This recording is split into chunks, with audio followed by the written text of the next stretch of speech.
estiver dentro do sistema, você fica sempre do lado de fora. No reino do Espírito também tem um sistema. O sistema do Espírito, o jeito do Espírito, o agir do Espírito.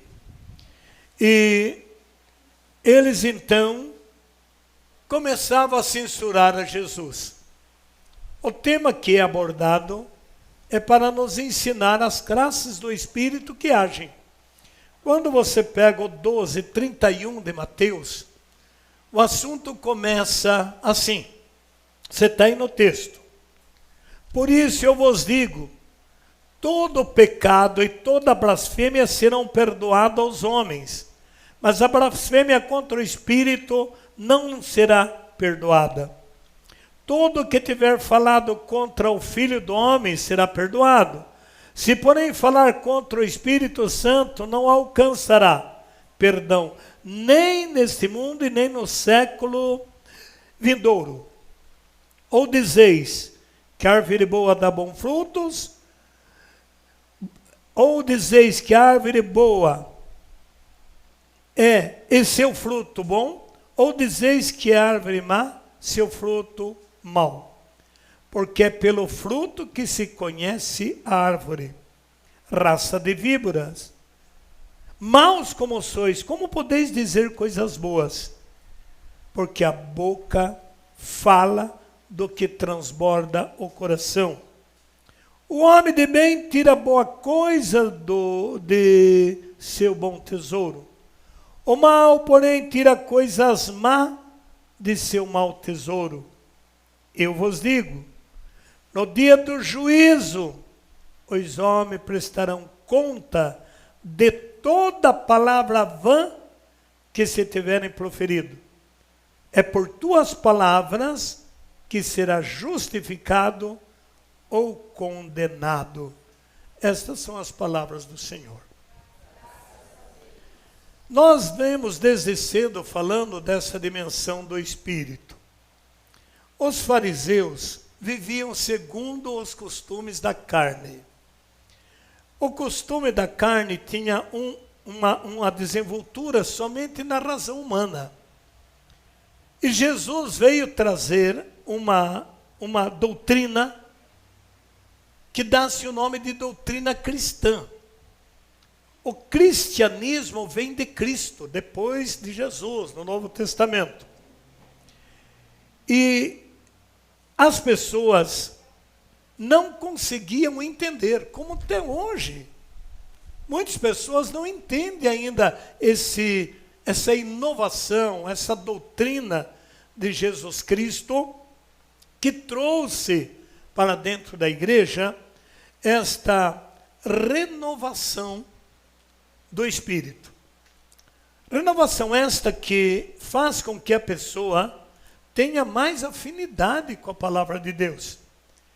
E eles, então, discriminavam Jesus, não aceitava a proposta de que ele tinha nascido de Deus através do Espírito de Deus. Ninguém podia acreditar que uma mulher se engravidasse sem ter homem. E Nossa Senhora afirmava, toda a história afirmava e afirma que Nossa Senhora, ela concebeu por obra do Espírito Santo. Mas como é que vai acreditar nisso? Só pode acreditar se acreditar no Espírito Santo. Acreditando no Espírito Santo, como já disse no tema antecedente, falarão novas línguas. A linguagem do Espírito Santo, ela contrapõe a linguagem do mundo, a linguagem da ciência. A linguagem do Espírito Santo vai além. E eles então começaram a blasfemar, a não aceitar. E você acredita que ainda tem gente na igreja que eles ridicularizam esta ação do Espírito Santo? Que eles não aceitam as orações de línguas, não aceitam ainda os dons do Espírito Santo. Eles rejeitam, discriminam e até se revoltam. E os fariseus faziam isto. Por isso, Jesus disse, todo pecado é perdoado. Mas pecar contra o Espírito Santo não tem perdão nem nesse mundo, nem no mundo vindouro. E qual é o pecado contra o Espírito Santo que não tem perdão? É o pecado que rejeita o Espírito Santo, que discrimina o Espírito Santo, porque é o Espírito Santo que nos leva a Jesus, e é Jesus que nos salva. Por isso essa temática divina, ela é linda. Jesus deixou claro isto, que ele ia, mas ele iria enviar o Espírito Santo. E quando o Espírito Santo viesse, era o Espírito Santo que lhe mostraria Jesus. E era Jesus que daria o Espírito Santo. É uma intervenção da Trindade Santa que funciona com uma ética divina. Então, não aceitar a ação do Espírito Santo é ridicularizar o agir do Espírito de Deus. E isso, então, não tem perdão, porque se eu não tenho amizade com o Espírito Santo, como é que eu posso ter amizade com Jesus? Como é que eu posso acreditar em Jesus se eu não acredito na linguagem do Espírito de Deus? E Jesus foi bem sério quando ele disse, se você olhar em João, no capítulo, se eu não me engano, 4, abra aí o Evangelho de João, no capítulo 4. A Bíblia ensina assim, uma coisa muito bonita, que a palavra de Deus determina para nós. João no capítulo 4, mas esse ventilador podia parar, viu, João? Isso aqui me atrapalha muito aqui. Desliga esse daí. Nossa, o povo é muito calorento. João capítulo 4 vai ensinar assim, o versos deve ser 23. João 4, 23. Ensina assim: mas vem a hora, e já chegou, em que os verdadeiros adoradores hão de adorar o Pai em espírito e verdade. Adorar em espírito é falar a linguagem do Espírito. E o Espírito que deu esta nova linguagem, ele deseja ser adorado em línguas, na oração dos anjos. Uma oração que Deus disponibilizou para que nós tenhamos uma entrega total. Para você orar na língua dos anjos, você precisa se entregar. E não é bicho de sete cabeças, não é coisa errada. É a coisa mais certa que se tem. Porque quando você ora em línguas, você entra em comunhão com os anjos e com os santos. Então esta é uma linguagem que misteriosamente acontece dentro de nós. Por isso a Bíblia diz que orando em língua, ora em espírito e em verdade. E são esses os adoradores que o Pai deseja.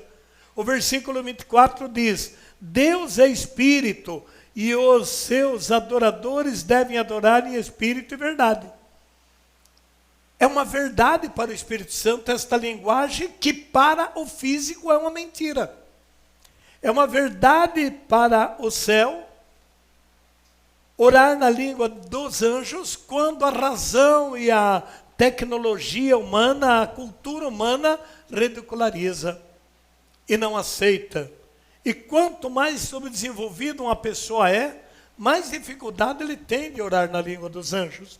Porque a oração em língua, a oração em espírito, requer literalmente uma credibilidade. E os fariseus não acreditavam.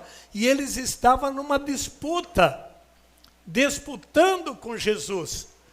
Tanto que o povo queria chamar Jesus para ir almoçar, para ir com o seu povo, e não tinha jeito, porque a multidão estava ali disputando. E aí então eles disseram: mestre, teus irmãos e as tuas irmãs te chamam lá fora. E Jesus então disse, para ensinar o poder do Espírito: quem são meu irmão? Quem são minhas irmãs? São todos aqueles que ouvem a minha palavra e praticam. Então vocês percebem que Jesus deixa claro que ele não tem irmão de sangue. mas ele tem irmão na ressurreição que ele deu, que é a vida. Então, queridos irmãos e irmãs, Maria teve apenas Jesus. Só ele, o Senhor da glória. E esta mulher, Maria, que deu Jesus, ela concebeu sem relação. Jesus saiu de dentro dela sem romper a virgindade. Se ele entrou sem precisar de intervenção de um outro, ele também pôde sair sem intervir em nenhum meio físico. Apesar de Cristo ser gerado num corpo físico. Esse é um mistério que somente a Igreja Católica reconhece. A humildade, a santidade de Maria, nossa mãe. Por isso que ele diz, vocês se apegam tanto aos poderosos desta terra, e aí ele diz claramente, no versículo 41, no dia do juízo, os ninivitas se levantarão contra esta raça e os condenarão, porque fizeram penitência à voz de Jonas. Nós estamos em 12, 41 de Mateus. E aí diz a palavra no 42, no dia do juízo, a rainha do sul. Quem é esta rainha do sul? É os poderes desta terra. Se levantará com esta raça e os condenará, porque virão da extremidade da terra para ouvir a sabedoria de Salomão. Ora, aqui está quem é mais do que Salomão. E aí então foi aonde ele declarou o que aquele grupo de pessoas era. Um grupo de pessoas que não acreditava no Espírito Santo. Então ele ensinou, quando o espírito impuro sai de um homem, que espírito que estava agindo naqueles fariseus? Um espírito impuro. E aí o que acontece? O espírito impuro, ele sai para ele buscar mais reforço. E aí então, voltando, ele encontra a casa enfeitada e vazia. O que ele vai fazer? Ele vai encher aquela casa com 7 espíritos pior do que estava antes. E esses espíritos, eles entram através dos comportamentos que as pessoas vivem. Se você tomar a palavra de Deus, por isso que é bom estudar a Bíblia. Você vai pegar comigo o livro de Samuel e vai ver um fato muito importante registrado nos primórdios livros de Samuel. Nós vamos encontrar no capítulo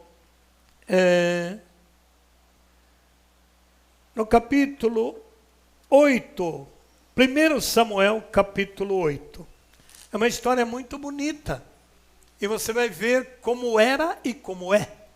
Primeiro livro de Samuel, no capítulo 8, conta assim. Acharam? Digam amém. Samuel, tendo envelhecido, estabeleceu os seus filhos juízes de Israel. Seu filho primogênito chamava-se Joel e o segundo Abia. E julgavam em Berzabeia.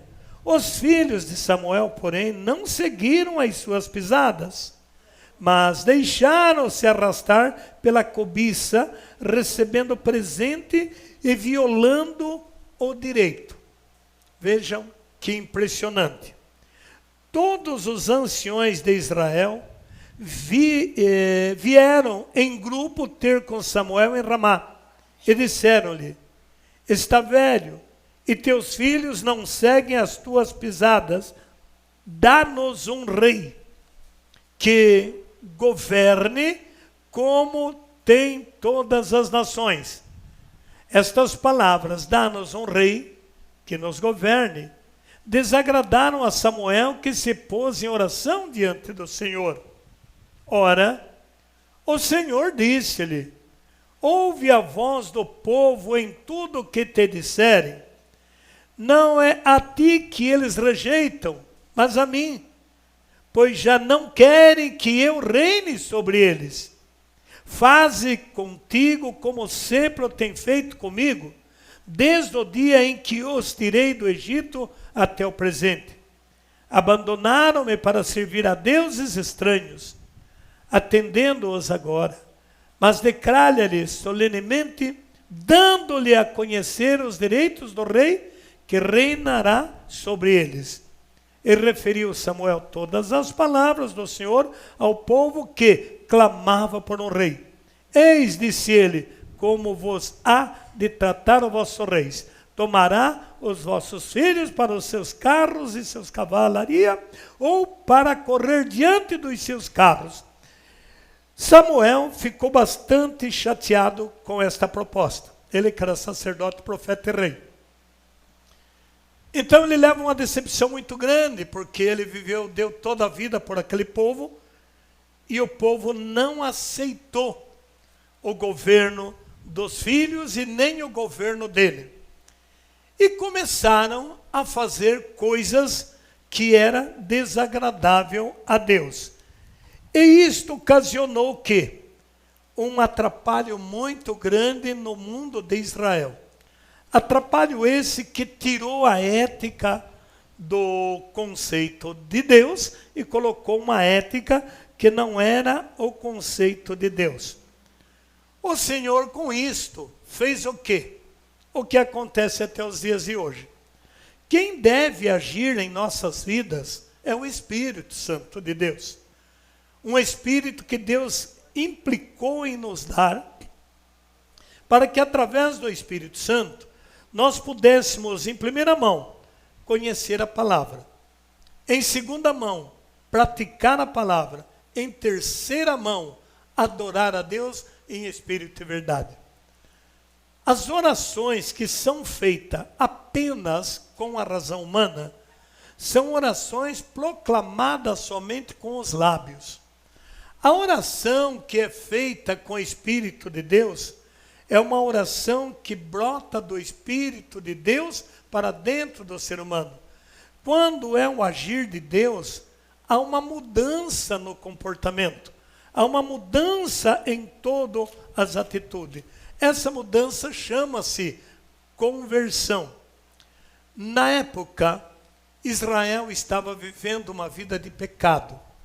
O Espírito de Deus estava sendo desacreditado na vida daquele povo.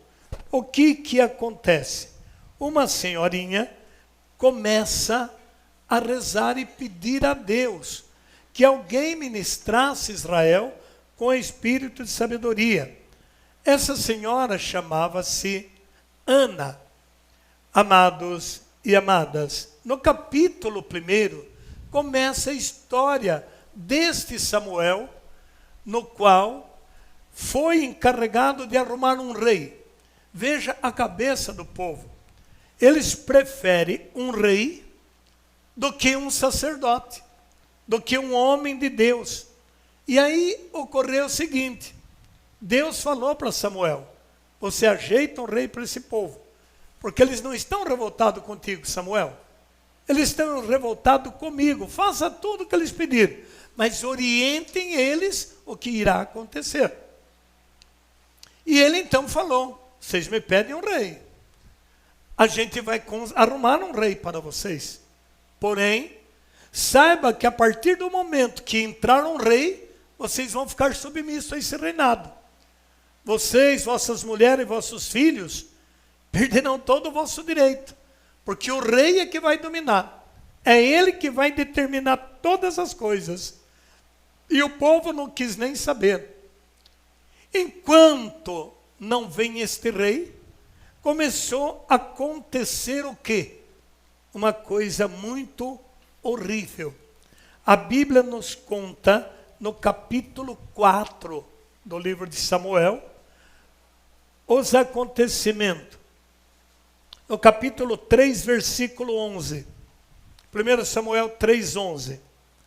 O Senhor disse a Samuel, isso já Samuel jovenzinho, eis que vou fazer uma tal coisa em Israel, que a todos os que ouvirem, ficar-lhe-ão retenindo os ouvidos. Versos 12.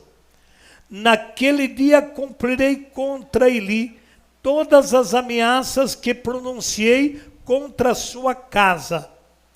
Começarei e irei até o fim. Anunciei-lhe que eu condenaria para sempre a sua família, por causa dos crimes que ele sabia que seus filhos cometiam e não os corrigiu. Lembra do que eu disse no tema anterior? Que muitos interditos vinham através de traições, adultérios, de filho ou filhas que saía pelo mundo e trazia para dentro de casa, e que nós teríamos que ter uma postura sobre isto. Eli não deu bola. Ele sabia o que os filhos faziam, mas infelizmente não agia. E no versículo 16 diz: Eli, porém, chamou e disse: Samuel, meu filho. Eis-me aqui, respondeu ele. E Eli: que te disse ele? Não me ocultes nada. Eli queria saber o que Deus falava para Samuel. Amados, eu não sei por que Eli queria saber isto. Ele próprio tinha que ver que ele estava vivendo uma vida errada. Ele próprio tinha que saber que seus filhos estavam fazendo o que não podia ser feito. Olha o que esses filhos faziam. Era uma coisa tremenda. Se você voltar na palavra, você vai ver o que acontecia. No capítulo 4 e no versículo agora 8. Diz, aliás, eu me perdi que Samuel ficou... 4 mesmo. No capítulo 4. A palavra de Samuel foi dirigida a todo Israel. Quando Deus manifestava para Eli, Eli era um sacerdote, para Samuel, melhor digo, quem era sacerdote era Eli. E Eli então recebia a mensagem de Deus, ou melhor, Samuel recebia a mensagem de Deus e Eli queria saber. Deus te trate com toda severidade se me encobrires algo de tudo o que ele disse. Eli queria saber o que Deus dizia para Samuel. E chegou da bronca em Samuel e disse: quero saber tudo o que Deus disse. 3:18. Então Samuel contou-lhe tudo sem nada ocultar. Ele exclamou: o Senhor fará o que lhe parecer melhor. Samuel crescia e o Senhor estava com ele. Ele não negligenciava nenhuma de suas ordens. Todo Israel, desde Dan até Bersabeia, reconheceu que Samuel era um profeta do Senhor. E o Senhor continuou a se manifestar em Siló. É ali que o Senhor aparecia a Samuel, descobrindo-lhe suas palavras. Amados e amadas, Samuel foi falar para Eli como ele estava vivendo. E porque eles não estavam vivendo mais segundo a palavra de Deus, Deus literalmente usou do sacerdote para mostrar para eles o que estava errado. Volte ao capítulo 3 e o versículo 12. Aliás, o capítulo 2, versículo 12. 1 Samuel 2:12. Os filhos de Eli eram maus. Não conheciam o Senhor. E eis como se comportava para com o povo.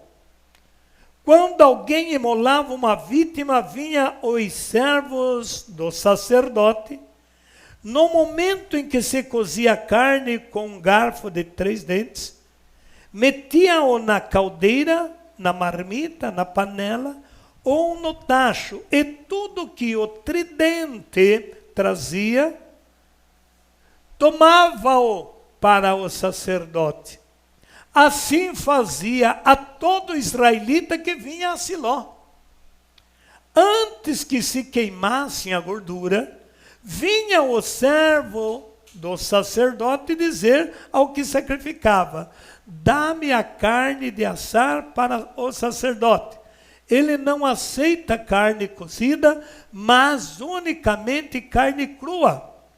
O homem respondia-lhe: é preciso que se queime antes a gordura, depois disso tomará o que quiseres. Não, respondiam os servos, dá-me logo, senão tomarei a força. Era muito grande a iniquidade desses moços aos olhos de Deus, porque atraíam o desprezo sobre as ofertas feitas ao altar. Então os filhos de Eli faziam estas aberrações. Como que vamos entender isto? Os sacrifícios eram feitos como uma obra de ação. Por isso, obração quer dizer uma obra em ação. E esse sacrifício era exigido para a remissão dos pecados. Então, a pessoa pecou, ele oferecia uma vítima no altar. Só que a vítima que era oferecida ao altar era uma propriedade de Deus. E a ordem desse sacrifício, não se podia comer a carne antes de queimar, porque queimando a carne simbolizava eliminar o pecado e fazer uma oferta. A morte da vítima era a consequência do que o pecado traz. O pecado traz a morte. Então, para reparar o pecado, alguém tem que morrer. E esse alguém era uma vítima que era prescrito pela lei. Então, em todo o Antigo Testamento era isto. Só que essa carne era oferecida a Deus.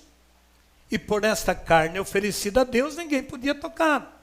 E muito menos se ela fosse crua. Era de Deus e eles tomavam. E faziam o quê? Faziam festa com o que era uma oferenda a Deus. E isto começou a trazer um desprezo para o altar, uma desonra para o altar. O que isso tem a ver nos dias de hoje? Não é muito diferente. Todo o que vive precisa também fazer uma oferta a Deus. Esta oferta é uma adoração. Eu preciso adorar a Deus em espírito e em verdade, mas eu tenho que adorar a Deus também de uma maneira física, trazendo para o altar de Deus também as oferendas físicas. Porém, irmãos, irmãs, a carne hoje que é oferecida no altar, ela não é mais carne de vítima, de cordeiro, de touro, não. É a nossa carne, é o nosso corpo. E quem deu esta oferta maior foi o próprio Jesus Cristo, que veio morrer para nos salvar, para nos dar a nossa vida. Porém, toda vez que eles faziam isto, a ação do espírito mau entrava naqueles filhos de Eli. Então foi ficando a adoração a Deus muito de qualquer jeito, sem as devidas honrarias a Deus. E a Bíblia diz no versículo 19: entretanto, Samuel, ainda criança, servia diante do Senhor, trajando um efode de linho. Era uma veste que o sacerdote tinha por baixo da batina. Sua mãe fazia-lhe a cada ano uma pequena túnica que lhe levava quando subia com o seu marido para o sacrifício anual. Eli abençoava Eucana e Eucana, sua mulher. Conceda-te, o Senhor, filhos esta mulher, em recompensa do dom que lhe fez. E voltava para sua casa. O Senhor visitou Ana e ela concebeu, dando à luz 3 filhos e 2 filhas. E o menino Samuel crescia na companhia do Senhor. Ele era muito velho e sabia tudo o que faziam seus filhos com os israelitas e como eles dormiam com as mulheres que estavam a serviço na entrada da tenda de reunião. Eles estavam praticando um adultério no altar. Se eles tinham coragem de pegar as oferendas de Deus, não iria faltar também coragem para transar com as mulheres ali diante do altar. Isso é abominação, isso Deus não aceita. E aí então aconteceu uma coisa drástica. Deus deixou que esta situação continuasse. E por causa dessa desonra no altar, os filisteus foram vencendo. Os filisteus aqui representam o pecado. E os hebreus aqui representam a graça. Mas quando os hebreus começaram a pisotear o altar, discriminar e não mais obedecer ao altar, então foi perdendo. Essa história nos ensina as perdas que nossas famílias têm. O índice de separação, o índice de morte, o índice de violência, de opressão, de depressão, de adultério, de homossexualismo, de lesbianismo. A Bíblia diz que Deus entregou. Está entregue. Fica nas mãos do outro. E se a pessoa não se converterem, ele vai morrer desse jeito e vai para o outro lado. Então Deus misericordiosamente faz o quê? Prepara um menino, coloca esse menino desde pequeno para ir falando com Deus e para Deus instruindo ele. E ele começou a falar para Eli o que estava acontecendo, mas Eli não deu bola. Ele é igual na tua casa, você morre de chamar teu filho, teu parente para vir na igreja, o que ele te responde? Eu não vou. Hoje não dá, eu não quero. Então não vai e acabou. E aí então, esta criatura é o que vem trazendo os desconfortos para dentro de casa. Porque ele fica como um canal, gente, como um office boy do pecado. Não é uma coisa fácil lidar com isto. E aí então, aconteceu o que nunca eles imaginavam que aconteceria. O Espírito que era de Deus acabou se afastando. E o Espírito que não era de Deus acabou entrando. E veio fazer o quê? Mexer no ponto mais culminante. Vieram roubar a arca da aliança. Ou seja, a referência de Deus dentro da comunidade. Eu vejo muitas vezes muito ministro da Eucaristia, muitos catequistas, agente de pastorais, que infelizmente não consegue perceber a profundidade que a palavra de Deus tem, a profundidade que é ser um ministro, a profundidade que é ser um agente pastoral. Olha que história fascinante. O menino Samuel falava para Eli o que estava acontecendo, mas ele sabia e não se envolvia, não conseguia mais resolver os problemas, e aí então precisou acontecer. A palavra, capítulo 4. A palavra de Samuel foi dirigida a todo Israel. Israel saiu ao encontro dos filisteus para combatê-los. Acamparam junto de Aben-ezer, enquanto os filisteus acampavam em Afeque. Os inimigos puseram-se em marcha de batalha diante de Israel e começou o combate. Esse combate você tem todo dia. Esse é o combate que você tem contra o mal. O combate que você tem contra a dor. O combate que você tem contra as humilhações por ser um homem ou uma mulher de Deus. Não é muito fácil ser homem ou mulher de Deus. Tudo parece que vem para dizer e jogar na tua cara. Aí, adiantou? Adianta você estar rezando? Adianta você fazer isso? Adianta você fazer aquilo? Esse é o combate. Só que, irmãos, se você estiver na graça de Deus, Essas palavras vêm, mas elas não entram, porque o Espírito Santo de Deus é o que nos orienta a não dar ouvido a estes fracassos. Porque esse é o papel do Espírito. O papel do Espírito Santo é te defender. O papel do Espírito Santo é te mostrar. E o Espírito Santo te convence você a orar. É impressionante. Se chegar um dia na tua vida, se você ainda não percebeu isso, perceba.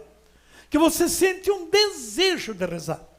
Você não é de oração, você não é de ler Bíblia, mas naquele dia você dizia, eu vou rezar, hoje eu vou rezar, hoje eu vou rezar um terço, hoje eu vou fazer uma visita no Santíssimo. Quer saber? Eu vou orar um pouco. Naquele dia foi o Espírito Santo te preparando, porque você pode escrever.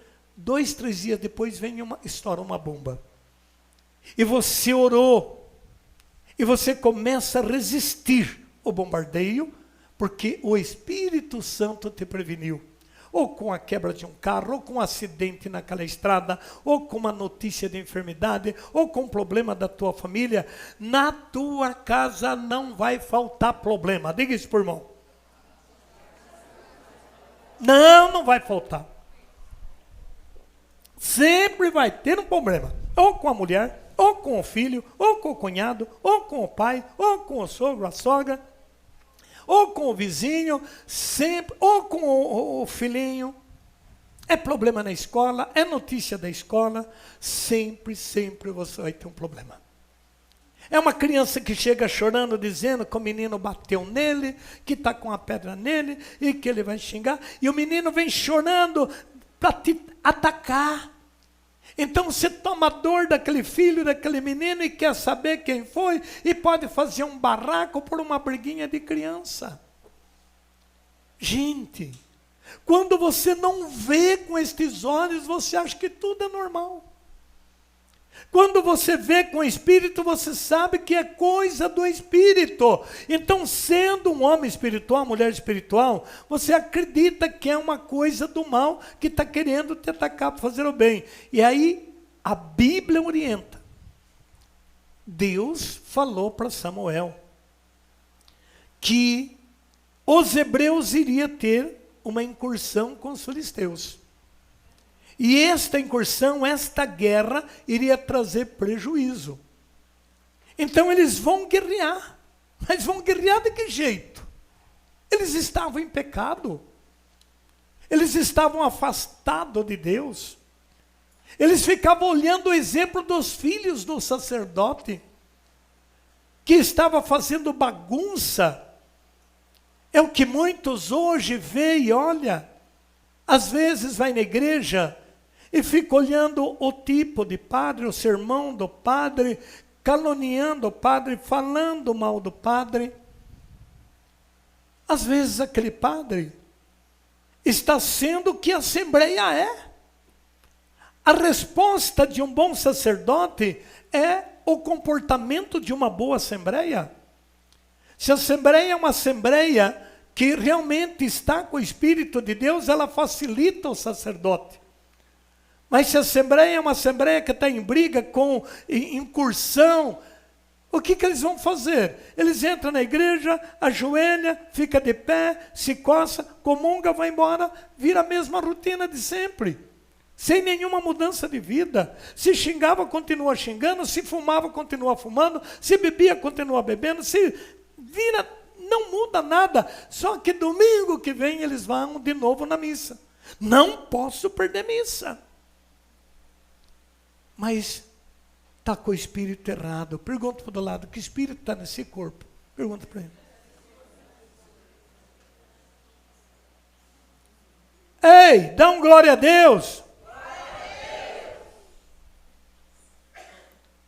O versículo 2, os inimigos puseram-se em linha de batalha diante de Israel e começou o combate.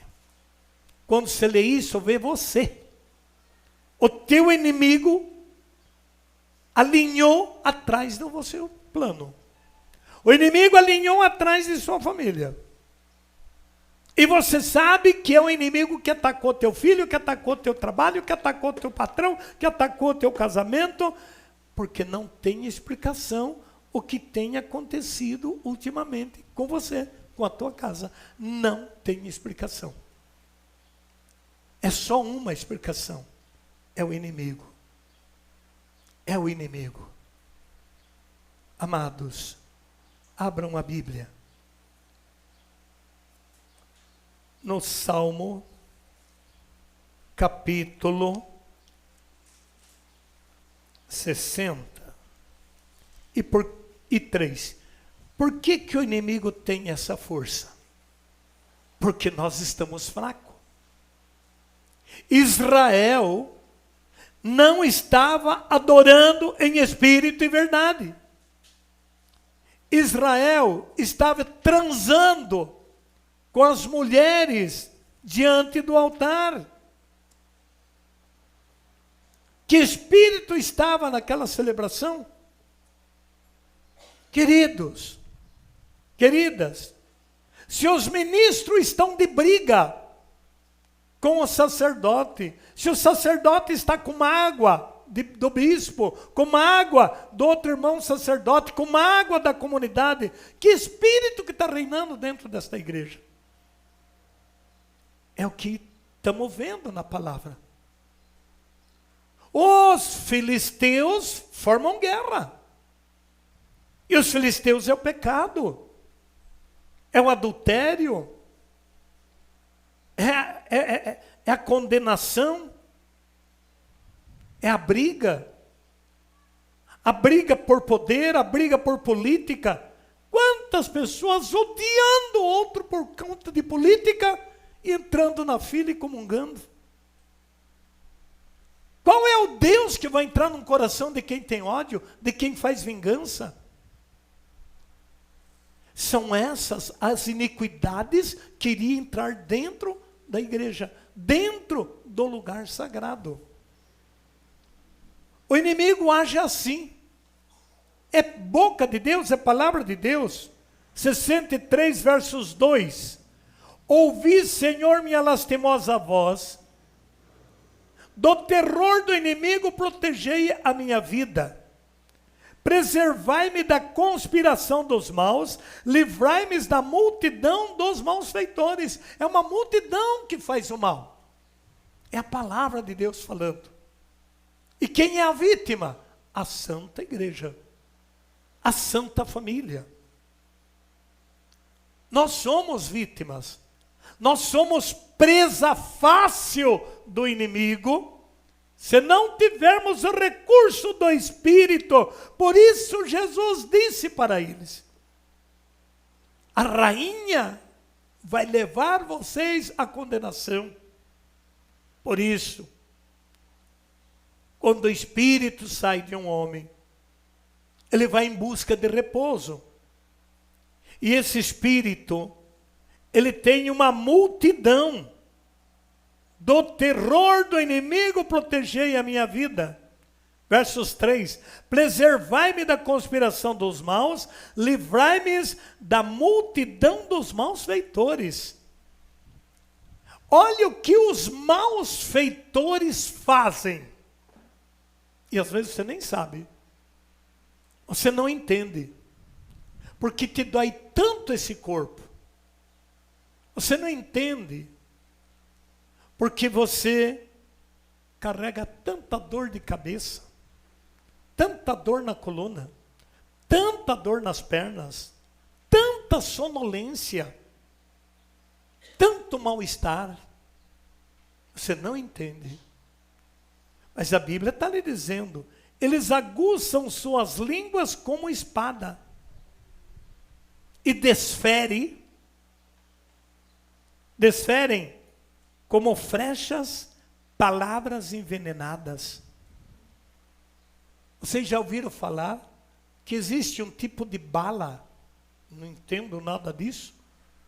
Mas tem um tipo de bala que, segundo o que eu ouço, quando ela atinge um corpo, ela envenena. Mata mais pelo envenenamento da bala do que do perfuro que ela faz. Ouço dizer, nem sei se estou dizendo coisa com coisa. A flecha, segundo a Bíblia, é a língua. é a língua envenenada.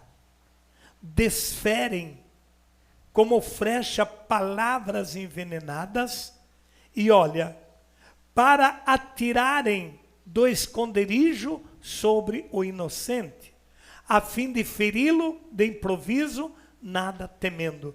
Então as palavras envenenadas, ela vem da onde você não vê. Ela te atinge sem que você perceba da onde ela está vindo. Mas ela vem. E o que é pior, ela vem e fere de improviso. Então você precisa ter a sabedoria do Espírito, porque o Espírito de Deus, ele revela, ele mostra tudo. O Espírito de Deus dá percepção, e você começa a entender quando o ambiente não está muito bem lá em casa, e de repente o ambiente está mal porque é você que está mal, mas você não se enxerga, você não consegue ver o teu defeito. Quem vê o teu defeito é quem mora contigo. Aquele que está todo dia com você é que vai saber como que você é.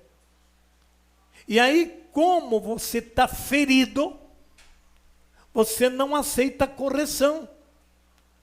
Quando um ou outro vai dizer do que você realmente está fazendo, o modo que você está vivendo, se você está ferido, você não aceita correção. Quando alguém apresenta, você revolta, ou desconversa, ou finge que não escutou, e diz, não acredito nisso, não é assim não. Então aquele que está vendo o erro, acaba sofrendo, porque avisou e não foi atendido. Vai vendo que situação fica o ambiente, gente. E quem vai ganhar essa guerra? Aquele que gritar mais alto e impor com maior império de autoritarismo. E é tudo isto que as línguas envenenadas querem. A língua envenenada quer resultado. E quer resultado prático. Esses resultados chamam-se vingança, competição, desprezo, arrependimento. E aí você começa a descaracterizar a tua casa, teu casamento, tua família. E chega um ponto de dizer, eu não aguento mais. Eu vou abandonar. Eu vou largar a mão disso, por que sofrer tanto? Mas a gente não descobre por tudo que é um espírito que voltou naquela casa. É um espírito que está atacando aquela família. A Bíblia diz no versículo 6, obstinam-se em seus maus desígnios, concertas oculta como arma seus laços, dizendo, quem é que nos verá? São as palavrinhas encostadas, as discussões tolas e levianas. E isso tudo vai tendo uma força destrutiva no lar, no trabalho, na família, para não dizer uma força destrutiva na própria saúde. Por isso vem o desânimo, a animosidade. E aí qualquer tipo de dor, eu não consigo mais resistir. E eu vou buscar o quê? Força no remédio. No comprimido, no sedativo, no acalmante. Amados, é impressionante. É impressionante. Como que se vence uma gripe. Eu, a semana passada, não conseguia nem falar. E para mim é uma tristeza tomar remédio de gripe. Sinceramente, todo remédio de gripe que eu tomo, me piora. Parece que leva toda a bagaça lá no pulmão. Aí você tosse e não sai nada. O único jeito de expulsar uma gripe do corpo é suar o corpo. Mas as pernas estão bambo, o corpo está mole, eu só quero dormir, levanta de perna mole, de corpo bambo e vai andar até suar o corpo. Faça esse teste para ver para onde a gripe vai. Porque O que é uma gripe? Mudança de tempo. Você não consegue, a medicina não descobre o que é uma gripe. Tudo que eles falam é um vírus. O que é vírus? É coisa boa ou é coisa ruim? É um vírus do ar. Mas quando você busca na palavra, você vai ver que esse vírus é isto. Eles aguçam suas línguas como espada e desfere, como flecha envenenadas, para tirarem de esconderijo sobre o inocente. Você é inocente. Você está bem. De repente você não está mais bem. E você foi um inocente que foi ferido por esse maldito diabo. Esse bicho é ruim, esse bicho não presta. E você tem que entender que para vencer esse maldito, não é com gritos, com berro. A Bíblia diz isso claramente. Tome a palavra de Deus em Zacarias, e você vai ver como ela nos ensina, queridos irmãos. Zacarias está perto de Malaquias, quase lá no finalzinho da Bíblia, aliás, do Antigo Testamento. É um livro bem apertadinho, lá no finalzinho, que vai lhe dizer isto. E quando acharem, digam amém. Amém? No capítulo 4, e no versículo 6, Zacarias 4, 6. Então ele explicou: este é o oráculo do Senhor a respeito de Zorobabel. Não pelo poder nem pela violência, mas sim pelo meu espírito, é que ele cumprirá a sua missão. Oráculo do Senhor. Para você vencer essas palavras envenenadas, não é com outro grito, não é com espada, mas é com o Espírito do Senhor. Por isso que você deve orar em espírito. Para que ao proclamar com o Espírito de Deus, você vença o espírito que não é de Deus. E esse espírito você recebe, amados, lá dentro do teu quarto, de madrugada, de joelho. Faz um pequeno altar, não precisa além disso aqui, uma cadeira com uma imagem, um crucifixo. E tem a simbologia de um altar da tua casa. No teu quarto, no closet, em algum canto lá de sua casa. Ali você ajoelha naquela madrugada. Você e Deus e o silêncio da manhã. Você abre uma conversa com o Senhor. E a conversa que Deus mais quer é uma conversa sincera. Um diálogo sincero. Ali nele, com ele, você abre todo o teu jogo. Mas por favor, depois que você abriu o teu jogo, você fica em silêncio. Por 5, por 10, por 15 minutos. Alguma coisa trabalhará o teu silêncio. Você não vai entender com o ouvido, você não vai entender com a razão, porque não dá para entender com a razão.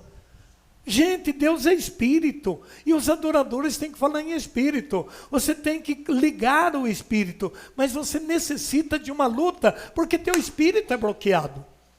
Teu espírito é machucado. Você não está vendo a palavra dizer que as flechas do inimigo fere, machuca. E como o espírito está vinculado também na mente, se o espírito está machucado, a mente está machucada, você não consegue concentrar. Você fecha os olhos, vem perturbação, perturba o espírito. E você começa a pensar outra coisa, Quando você deu fé, você está 15 minutos ali de joelho. Mas você não está pensando nada daquilo que você foi fazer. Ou você está comprando, ou está vendendo, ou está viajando, ou está pensando numa família. Você está com o pensamento muito longe. Então vocês têm que começar a disciplinar o pensamento. Dobrou o joelho para orar, cada minuto você se cobra. Escuta, Camilote.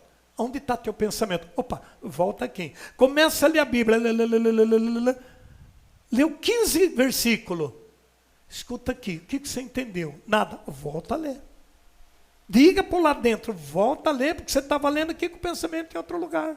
Como é que você vai entender a Bíblia, você estando lendo a Bíblia e o pensamento em outro lugar? Você não vai entender. Mas vai ter um descargo de consciência. Eu li a Bíblia hoje. Isso para as línguas envenenadas do diabo é a melhor coisa que um homem pode fazer, é ler a Bíblia. Porque daí você fica um sábio entendido. Você não vê essas coordenações de igreja? Você não vê muitos sacerdotes? Que eles se apegam na autoridade. E acaba achando porque padre, ele não tem problema. E olha quanto problema às vezes eles dão na diocese, nas paróquias. Porque os padres é alvo de Satanás. Ele odeia ver um sacerdote. Ele odeia ver um grupo de oração. Mas ele ama ver um grupo de confusão. Aquele grupo que faz aquele vendaval que parece que vai converter o mundo. Depois não entende, saiu do grupo, largou da mulher, largou do marido. Voltou pior do que era. Isso é um prato cheio para as línguas envenenadas. Porque daí, as aparências é o que a sociedade quer. O mundo vive de aparência, de design, de rótulo. A sociedade aprendeu a pedagogia do descarte, do enlatado, do empacotado, do fácil. Diga para o irmão, viver não é fácil não, vizinho. Fala aí para ele. Principalmente viver em Deus, para Deus. As pessoas têm dificuldade.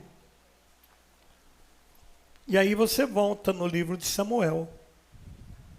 Porém, irmãos, fique um pouquinho ainda no 63. Eu vou moer mais um pouquinho isto. Eu queria que você olhasse o versículo 6 e lesse comigo. Salmo 63, 6. Achou? Diga um amém.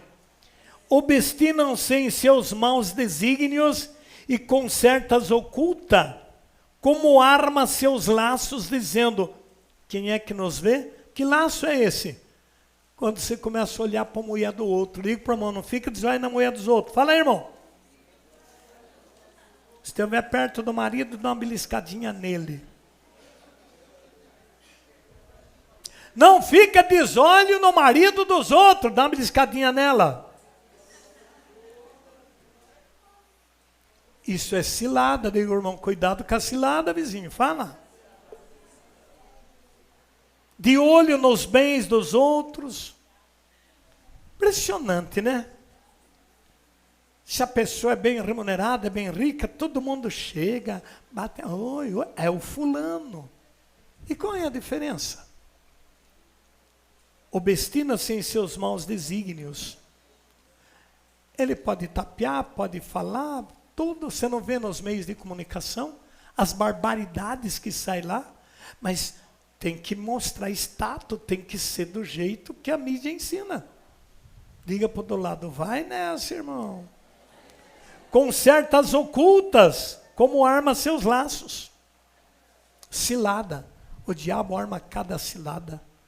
Coloca cada peça para você cair. Diga, misericórdia. E a mulherada, não aqui de Marília, mas a mulherada do por aí está um perigo. Fala, tão perigosa. Fala aí, irmão. Elas avançam. Nossa, tem cada velha com o pé na sepultura querendo ser mocinha. Diga misericórdia. Diga misericórdia. Tem cada velhão aí de meio-dia para tarde querendo ser mocinho, querendo casar com mocinha nova. Diga misericórdia. Isso são os laços. Esse é o laço que o inimigo faz. Tem certo tipo de moda que misericórdia, diga misericórdia. Quando que nosso tempo um menino de 12 anos podia ir num campo de bola?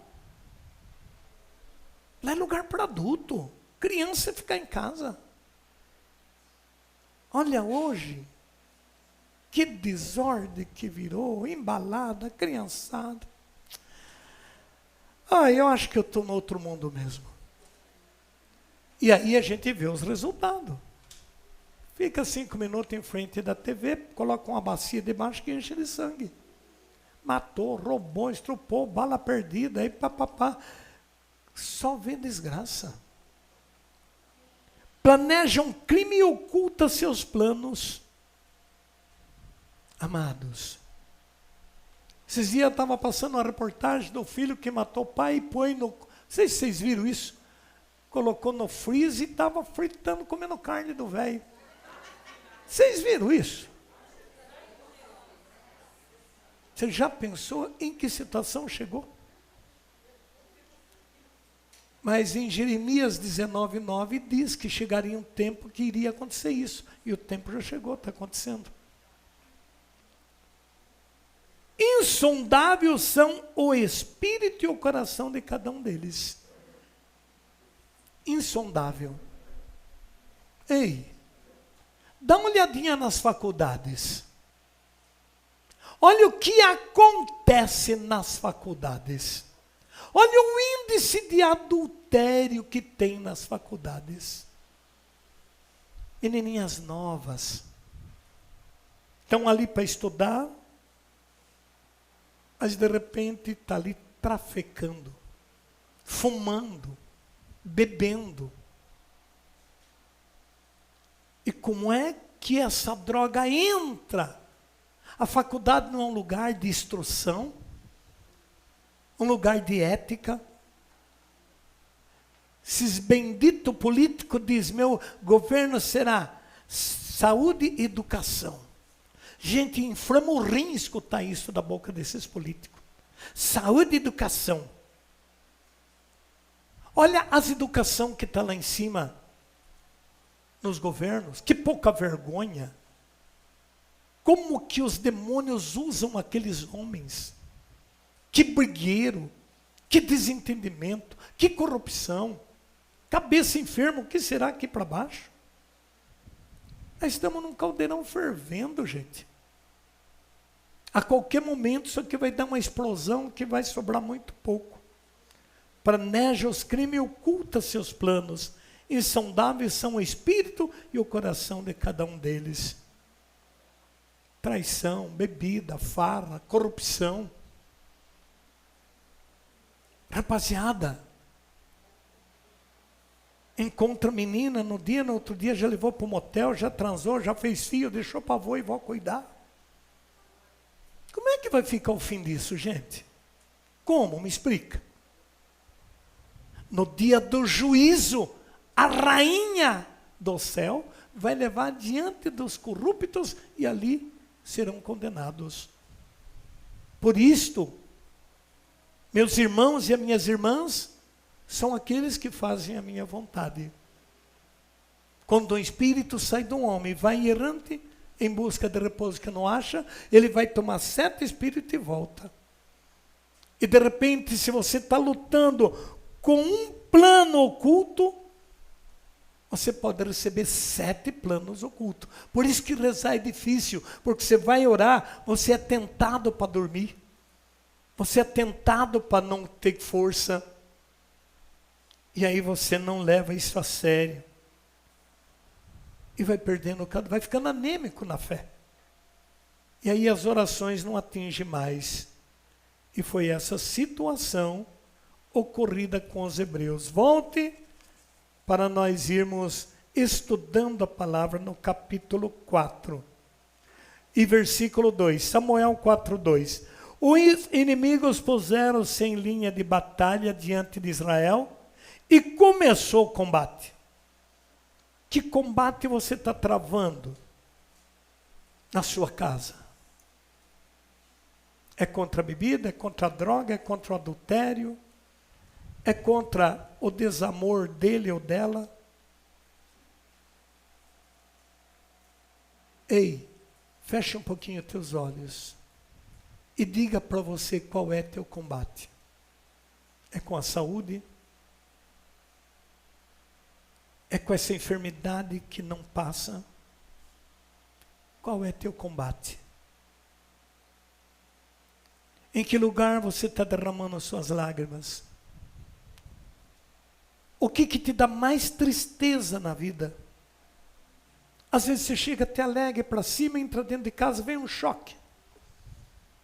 E você começa a dizer, meu Deus, estava tão bem até agora, ai, mas estou com mal-estar.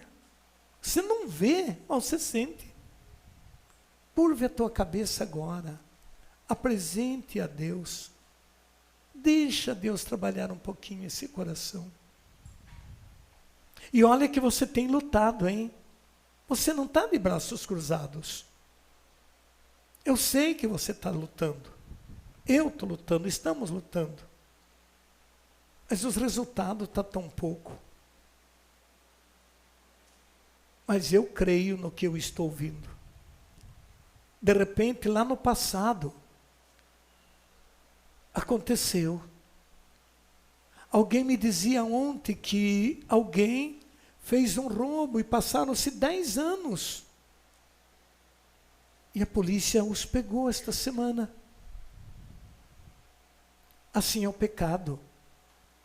O demônio implanta uma maldição no teu corpo e espera 10, 15, 20 anos. Mas ele vem para te aprisionar. Então renuncie agora. Afaste do pecado. Porque nós estamos num combate. A Bíblia diz, os inimigos puseram-se em linha de combate diante de Israel e começou o combate. O combate contra a igreja. O combate contra a família. Que luta que você tem.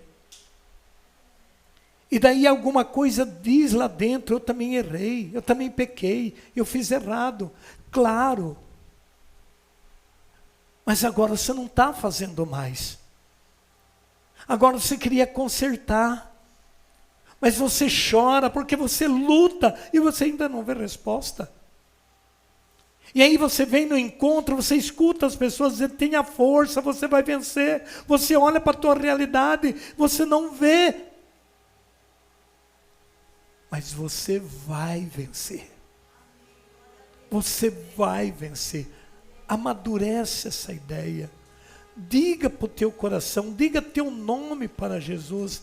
Diga, Jesus, eu vou vencer, porque eu estou aprendendo a tua palavra. Eu estou aprendendo a lutar contra este pecado. Me dê esta força, Senhor, porque eu sou também um israelita. Eu preciso, Senhor, da tua força. Amados, uma coisa você e eu não posso, é desistir da guerra. Uma coisa eu e você não pode, desistir da família. Desistir do teu compromisso. Desistir da oração, desistir do jejum. Comece a pensar seriamente numa proposta de uma nova linguagem. Procura fazer isso. Você não vai conseguir do dia para a noite, mas você vai conseguir. Porque nós aprendemos que é com o Espírito de Deus que nós vamos vencer. Reivindica o Espírito da sabedoria, o Espírito do perdão, o Espírito da paciência, o Espírito do silêncio. Existe todos esses Espíritos e está à nossa disposição. Invoque agora o Espírito da sabedoria para ter esse combate. Oh Deus Todo-Poderoso, nos dá a graça, Senhor. E aí então aconteceu, pode olhar pela tua Bíblia novamente. Israel voltou as costas aos filisteus e foram mortos naquele combate cerca de 4.000 homens. Grife a palavra, voltou a costa. Sabe o que aconteceu? Eles ficaram com medo.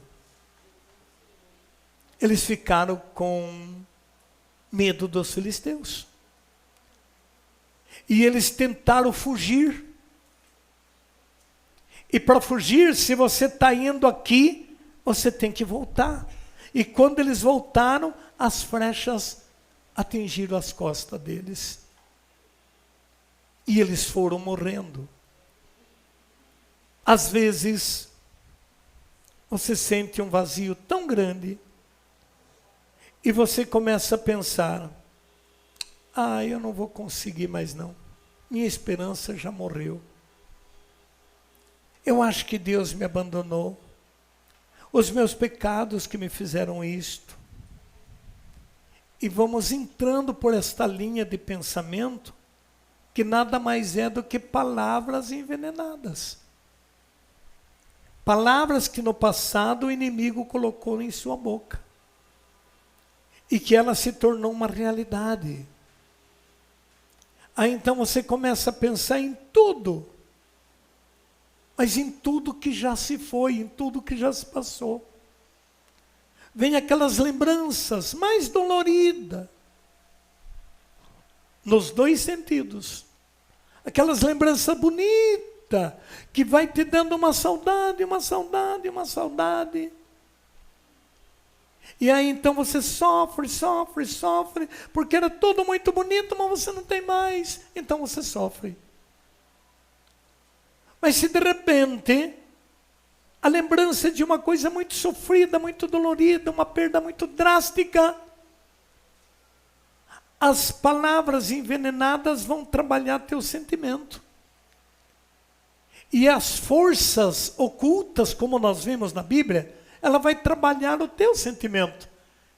Ele vai ver qual das duas situações te prejudica mais, se é as lembranças negativas ou se é as lembranças positivas. Aquela que mais te ferir é o que ele vai trabalhar para te deixar para baixo, para roubar a tua ação, para você entrar em depressão, em tristeza, em dificuldade.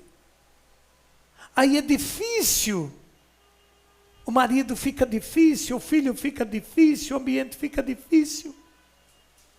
E não é nem o marido, não é nem o ambiente, é as palavras envenenadas, que concretizada pelos atos da gente, então vai dificultar a casa, o trabalho, você começa a sentir dor. Essa dor é da rejeição. Ela vai te dar carência. E a dor vai dizer, também ninguém mais te dá atenção, ninguém te elogia mais. Você morre de trabalhar, ninguém valoriza. Só falam coisas para prejudicar. O trabalho das palavras envenenadas é essa. E eu aprendi a lidar com isto.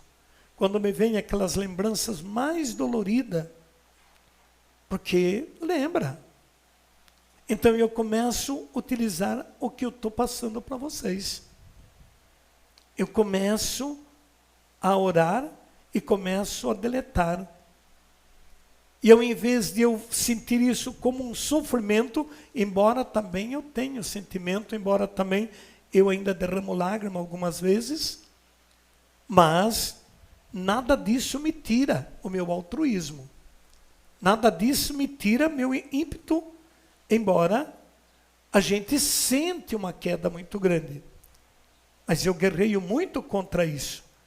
Irmãos, irmãs, a Bíblia diz no versículo 3, o povo voltou ao acampamento e os anciões de Israel disseram, por que Deus nos deixou o Senhor sermos abatidos hoje pelos filisteus? Olha a palavra errada. Por quê? Claro que eles sabiam. Claro. Estavam comendo as ofertas do altar. Não estavam sacrificando mais. Estavam vivendo em adultério. estavam embaladas. O que eles podiam esperar? Irmãos, não é o que acontece hoje? O Santíssimo está lá na igreja exposto. Às vezes gritando, venham me fazer uma pequena visita. Eu me sinto muito bem na sua companhia. Mas as pessoas passam em frente da igreja e não entram, não vão. Não levam uma flor para Jesus.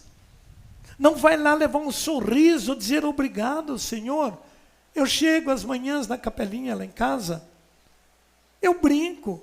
Oi, Jesus, bom dia Espírito Santo, bom dia Nossa Senhora. Como é que vocês estão? Como é que passaram? Vim te fazer uma visitinha, Jesus. Então a gente tem uma conversa tão gostosa ali, tudo simples, uma coisa tão simples. Mas Deus é Deus da simplicidade. Ali eu rezo meu terço, eu brigo comigo, porque eu começo a rezar. Ave Maria, cheia de graça, o pensamento já vai. Ah, você tem que ir no banco hoje, você tem que ir lá fazer aquela cerca, você tem que arrumar. Camilote, volta de novo. Ah, então o que acontece? O pensamento foge, eu ajoelho e ergo os 2 braços. Ah, meu amigo, se você ergue o braço, você vai ver que começa a te colocar em ação. Porque eu tenho que ter concentração. E aí então eu começo a ver as vantagens das orações. Mas é uma luta. É uma luta. Aí eu vou ler na Bíblia. Por que vocês acham que eu tenho facilidade de achar os textos assim? Porque eu estudo, eu comparo, eu anoto, eu marco. Isso não é questão só do espírito. O lado do espírito é o dele, mas o meu é o meu. Se eu não trabalho, se eu não estudo a Bíblia, não comparo, o Espírito Santo não vai fazer isso para mim. O que o Espírito Santo faz é me dar sabedoria, mas ir buscar ela é minha parte. Então, amados, eles começaram a gritar. Por que Deus fez isto? É o grito do povo. Por que meu marido me abandonou? Por que meu filho tem essa doença? Por que meu irmão morreu? Por que aconteceu esse acidente? Eu já disse na parte da manhã. Eu peguei o exemplo de Nossa Senhora. Nossa Senhora não falou para Jesus e nem para o Espírito Santo e nem para Deus. Por que você quer que eu me engravide agora que eu estou noiva? Ela não falou isto. Mas ela disse, como será isto? Ela quis saber. E o Espírito Santo explicou. Não tenha medo, Maria. Porque o ente querido que vai nascer de ti não virá por desejo do homem, mas unicamente pela ação do Espírito de Deus.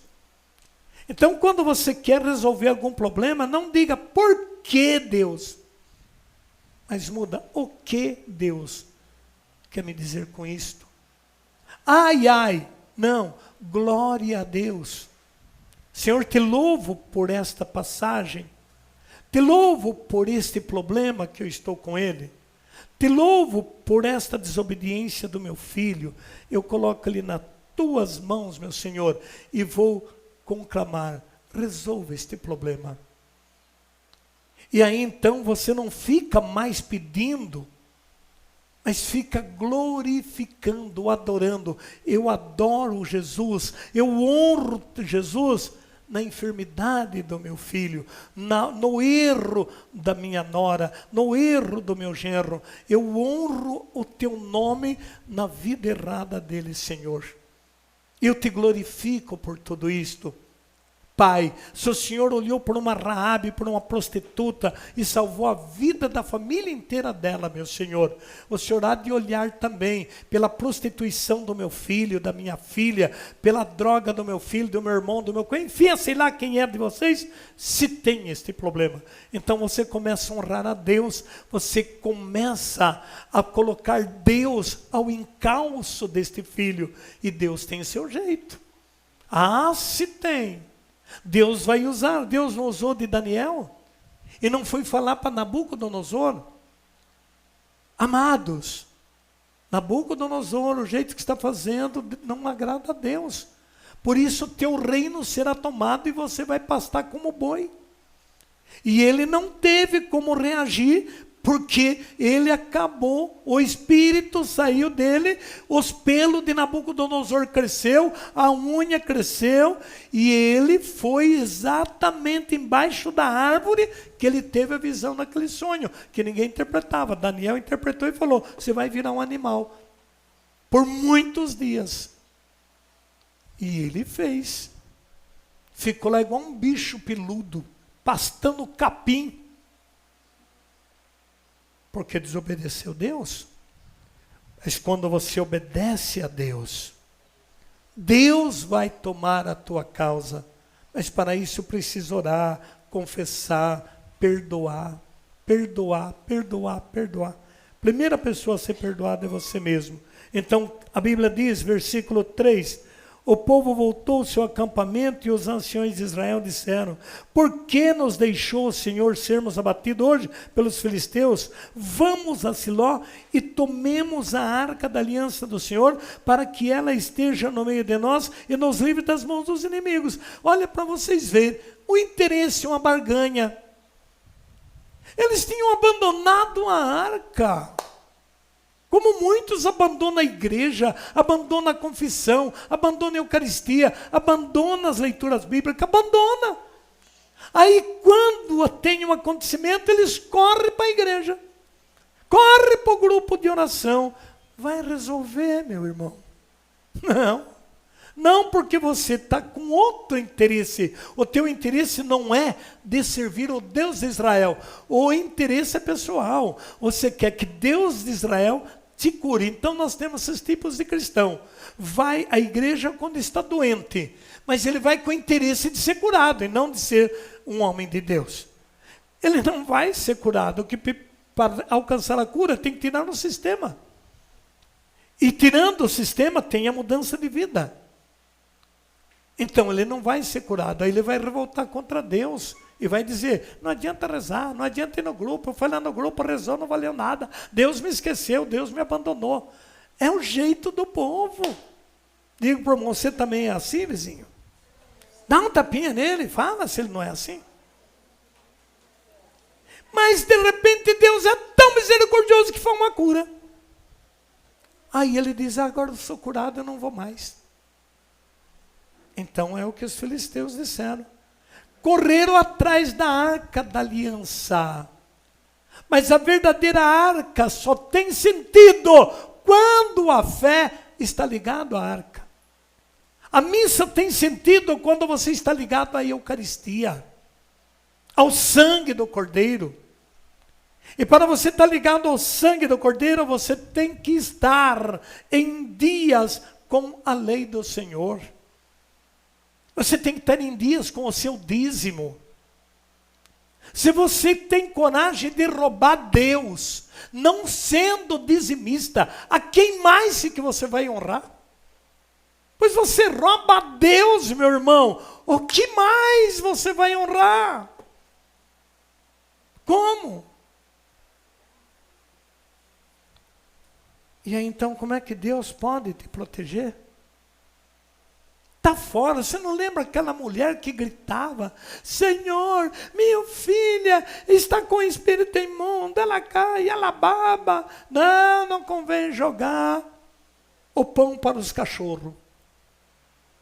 Olha para você ver, a mulher estava fora do sistema e clamava por um sistema. E Jesus respondeu: não adianta. O teu comportamento, a tua atitude é animalesca. Ela então reconhece o pecado, se rende, se humilha e diz: tá bom, não sou digno de pegar o pão da mesa, mas os farelos que cair já me basta. Ah, é isto então que você quer. Você quer a minha graça. Então eu não vou te dar farelo, eu vou dar a cura da tua filha. Pode ir que ela vai estar curada. Diga glória a Deus. Por que antes ela não foi e depois ela foi? Porque ela entrou no sistema da humilhação e do querer Cristo, o pão de Cristo. E ao receber o pão de Cristo, Cristo lhes dá a cura. É esta a ética para você ser curado, para você ser salvo. Se está entendendo, diga glória a Deus. Eles não iam ter a proteção da arca. Porque a arca nada mais era do que um símbolo de Deus. Mas eles estavam desonrando. Então não tinha mais o que fazer. Entraram com o recurso da arca, mas perderam com a arca e tudo. Os filisteus invadiram e tomaram a arca. E olha, o poder estava todo na arca, mas o poder da arca estaria na honra de quem o celebrava a arca. O poder da igreja está na honra de quem celebra a igreja. Se eu não celebro a igreja, então a igreja não tem mais valia. Por isso que estão fazendo da igreja o quê? Um ponto comercial. Um ponto, uma empresa muito bem amontada que todo fim de semana eu vou lá picar um cartão. É como nas empresas. Chego lá, pico o cartão e vou embora. Fui lá, piquei o cartão, participei, assisti a missa, fui embora. Mas o que mudou? O que resolveu? O que sarou? Amados, e aí Jesus diz, esse povo me honra com os lábios, mas o coração está longe de mim. E eu então peço muito a Jesus para formar um grupo de pessoas que honra Jesus, com uma honra de vida.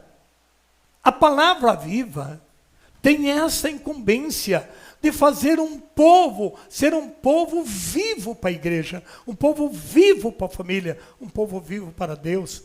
Renunciando o que não é de Deus, não sendo um cristão falsificado, mas um cristão. Se você está em vida de adultério, renuncie a este adultério. Se você vive amasiado, viva com essa mulher, mas como dois irmãos. Não toque nela porque ela não é tua esposa. Se você tocar nela, você não pode tocar na Eucaristia. E como que você pode se acertar um dia? Você negar a Eucaristia, o corpo de Cristo, em troca do corpo da tua companheira, do teu companheiro. Gente, isso é sério, pelo amor de Deus, não morra assim. Porque se você morrer assim, você não entra no céu. Você fica num lugar esperando o juízo de Deus. E é em cima do teu comportamento que você vai ser julgado. Jesus falou, não sou eu que te julgo. São as tuas palavras que vão te testificar diante de mim. Quem vai te julgar é a minha palavra. Por isso, quem crê em mim e na minha palavra será salvo. Agora, se eu ouço a palavra, se eu sou um religioso, mas eu não pratico a palavra, eu entro lá. Nem todos que me dizem Senhor, entra no reino dos céus. Diga para o irmão do lado, você está escutando, benção. O duro que vocês escutam, mas não mudam.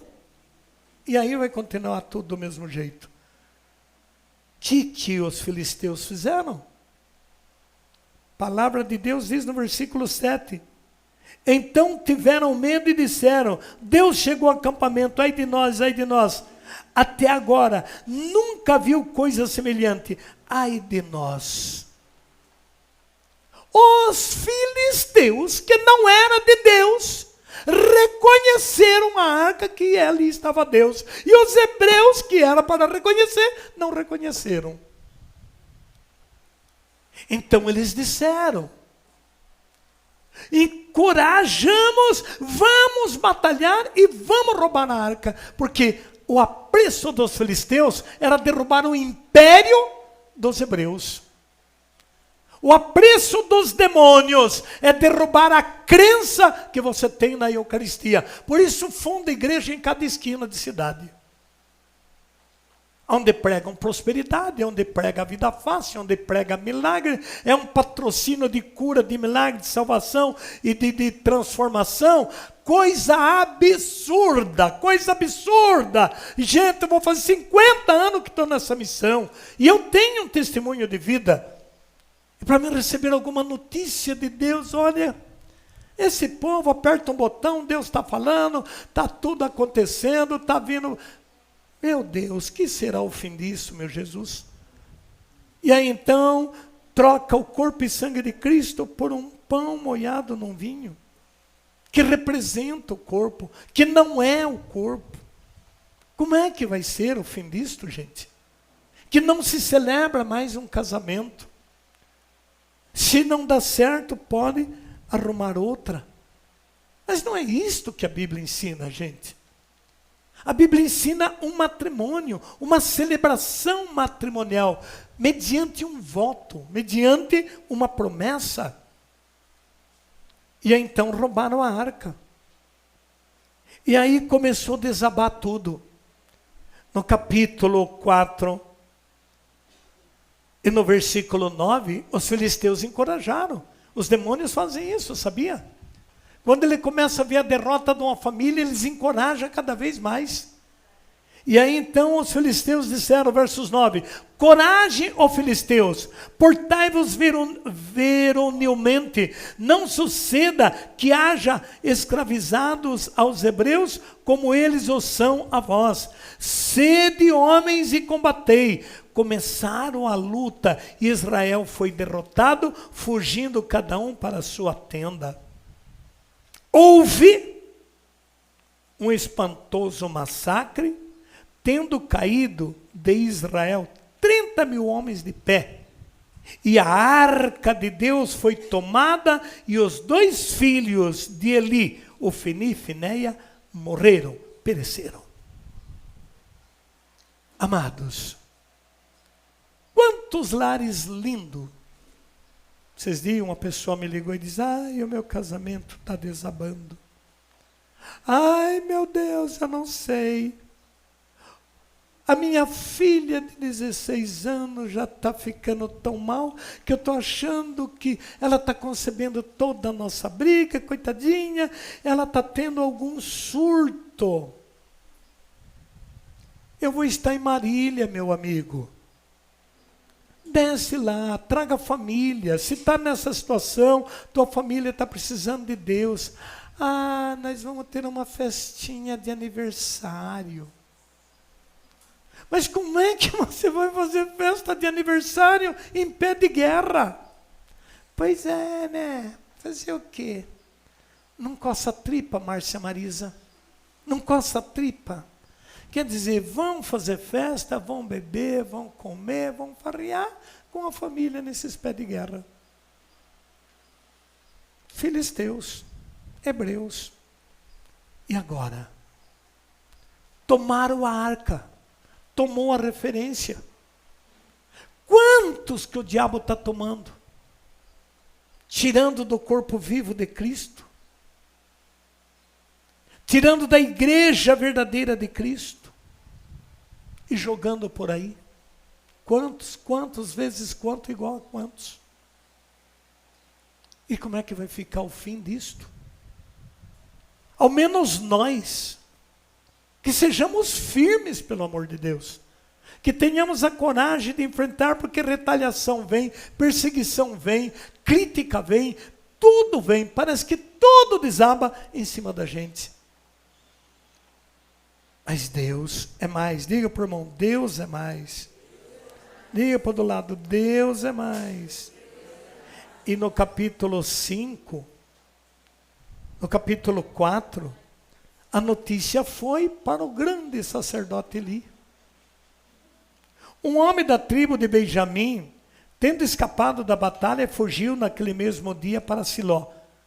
Trazia a roupa toda rasgada e a cabeça coberta de pó. O diabo que fez essa festa lá, continua fazendo até hoje. Rasga toda a roupa do povo, faz ele vestir roupa toda rasgada, porque isso é moda. Diga para o do lado, larga de ser bobo do diabo, irmão. Fala aí, vizinho. Você tem que andar na moda. Que moda? Cristão não segue moda, cristão segue Cristo.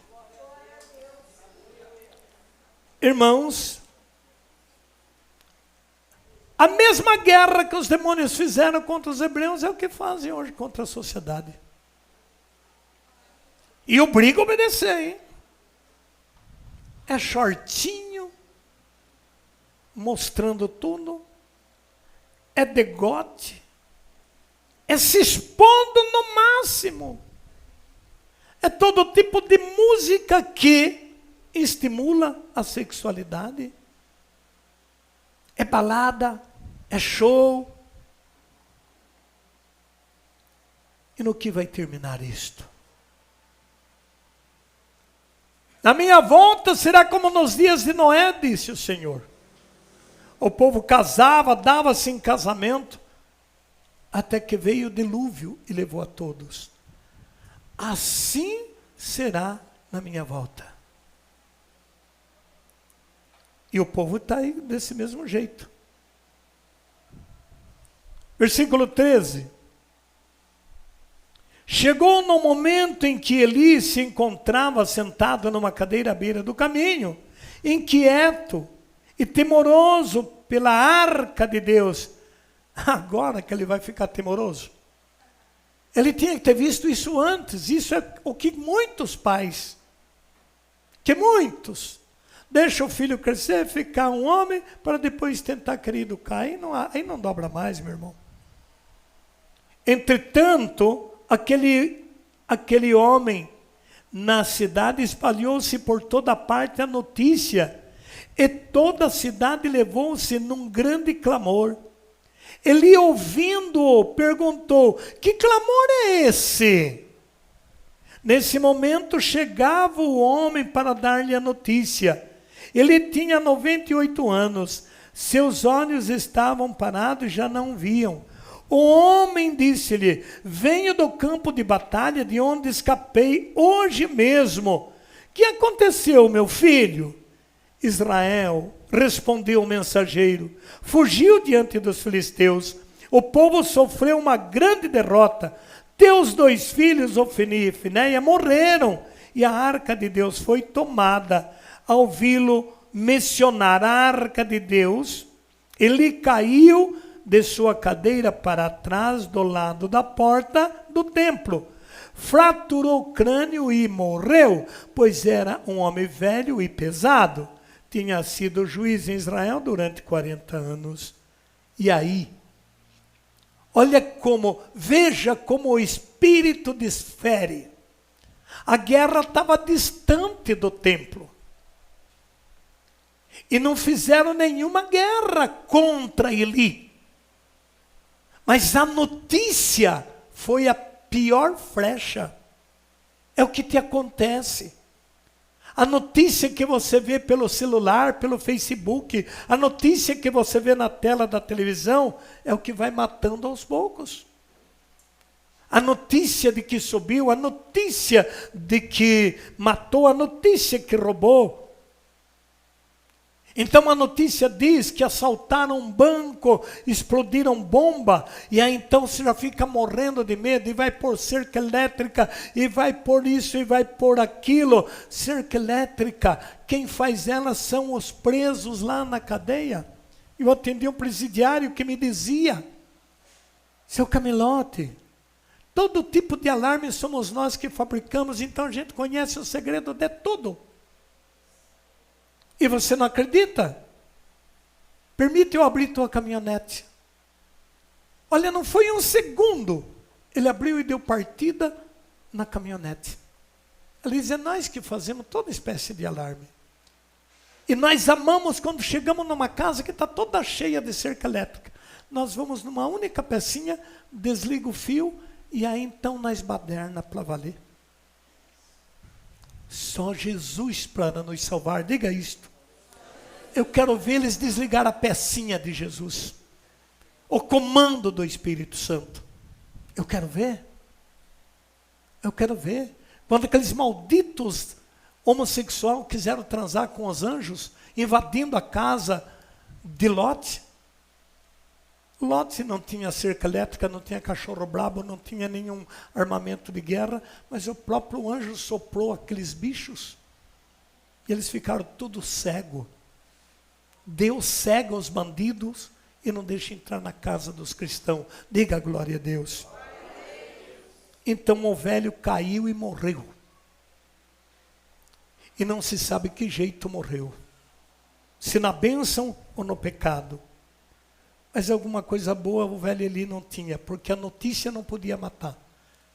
Se ele tivesse bem seguro, ele iria receber a notícia e glorificar a Deus. E ali no versículo 18, ao vê-lo mencionar a arca de Deus, ele caiu da cadeira e morreu, porque era muito pesado. Tinha sido juiz em Israel durante 40 anos. Verso 19. Sua nora, mulher de Finéias, estava grávida e próxima do parto. Tendo ouvido que a arca de Deus fora capturada e que seu sogro e seu marido tinham morrido, foi subitamente cometida pelas dores do parto e deu à luz. E estando para espiar, disseram-lhe as mulheres que a cercavam: não temas, pois nasceu um filho. Mas ela não respondeu, pois estava inconsciente. Chamou o filho Icabode, porque disse ela: desposou-se a glória de Israel, já que foi tomada a arca de Deus. E morreram o meu sogro e o meu marido. Sim, disse ela, desapareceu a glória de Israel, foi tomada a arca de Deus. Ela também acabou sendo totalmente destruída. São as perdas que se tem. Por isso, queridos irmãos, nós precisamos buscar muita sabedoria de Deus. As orações, para que o Espírito de Deus haja em nós com fortaleza. Eles pegaram aquela arca e colocaram lá no templo de Dagon. Isso é o que o povo faz hoje. Um povo que está dentro da igreja comungando, depois pega esse corpo e leva dentro do motel e vai adulterar. Aonde está levando a arca de Deus? No templo dos demônios. E aí Paulo diz aos Coríntios que eu não quero que você tenha comunhão com o demônio. A carne é sacrificada ao ídolo. Então Deus vai punir. E a punição é a morte. Mas para os que tiverem em Deus, será a vida. Ficamos de pé. E agora vamos dar as mãos, porque nós precisamos orar. Aqueles que não conseguem ficar de pé, podem ficar sentado mesmo, sem problema. Mas aqueles que conseguirem ficarem de pé, nos corredores. Agora passa aqui na frente esse aparelho, Ana Carolina, para nós unir aos corredores. Isto. Amém, gente? Eu falei 2 horas e 10 minutos. Não é possível que alguma coisa do que eu falei não vai ficar dentro do seu coração. Nós estudamos o quê? O Espírito de Deus. Nós estudamos que nós temos que adorar a Deus em espírito e verdade. Nós estudamos que quem não cuida com as ordens de Deus, a gente pode sofrer tudo isso que os filisteus sofreram. Por isso, não perder missa, se confessar. Lembra que nós aprendemos que temos que disciplinar nossa mente para a oração. Eclesiástico diz: prepare a tua alma para a oração. Não podemos rezar de qualquer jeito. Mas podemos preparar a nossa alma. E isso a gente se faz no silêncio do coração. Então curve a tua cabeça. Humilha-te diante de Deus. Veja qual área de nosso corpo necessita de um toque de Deus.